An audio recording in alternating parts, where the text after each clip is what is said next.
সারা দেশে রেলওয়ের কীভাবে যাত্রী সেবা আরও বৃদ্ধি করা যায়। আপনারা দেখছেন ইতিমধ্যে আমরা যাত্রী সেবা অনেক বৃদ্ধি করছি।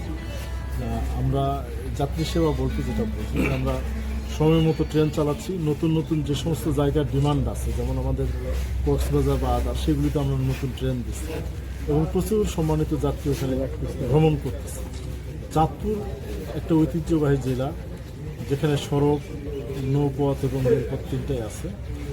তো চাঁদপুরের আমরা যাত্রী সেবা কীভাবে আর একটু বাড়ানো যায়, আপনারা যেটা একটু আগে বললেন যে আমাদের নাম্বারস অফ ট্রেন বাড়ানো, আমরা সেই কার্যক্রমটা দেখার জন্য এখানে আসছি। আমাদের যেটা বর্তমান অবস্থা আছে এটা তো অক্ষুণ্ণ থাকবে, আমরা আর একটু কীভাবে সেবা বাড়াতে পারি সেই আঙ্গিকগুলো দেখার জন্য আসছিলাম। এবং আমরা এখানে অনেক রেলের জায়গা আছে, কোনোটা বৈধ কোনোটা অবৈধ দখল, আমরা সেগুলো সার্ভে করলাম।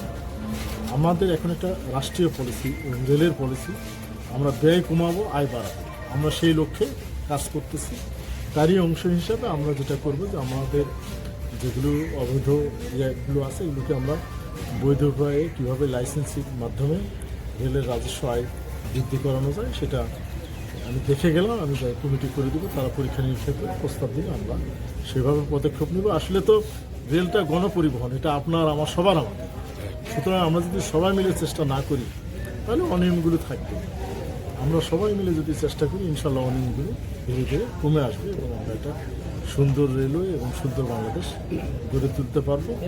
আমি আপনাদের সবার কাছ থেকে আন্তরিক সহযোগিতা চাচ্ছি। অবশ্যই আমরা যেটা চাচ্ছি যে আমাদের এখন ইঞ্জিন সংকট, আমরা বেশ কয়েকটা ইঞ্জিন মেরামত করতেছি এবং নতুন কিছু ইঞ্জিন কেনা প্রক্রিয়াধীন আছে। এগুলি আসলে আমরা চাঁদপুরে ট্রেন বাড়াবো এবং চাঁদপুর থেকে আমরা কক্সবাজার ট্রেন নিয়ে যাবো ইনশাল্লাহ। ঠিক আছে, আমি দাঁড়িয়ে আছি ওইটা।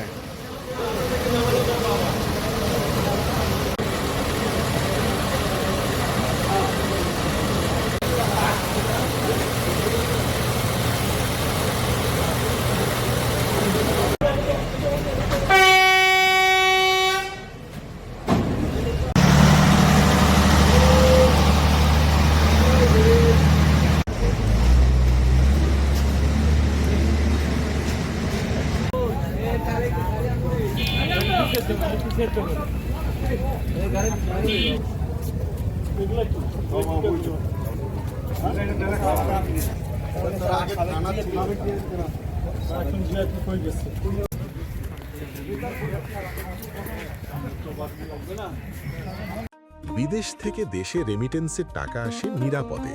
তাই আজই আপনার আপনজনকে বলে রাখুন, রেমিটেন্সের টাকা যেন শুধু নগদেই পাঠায়।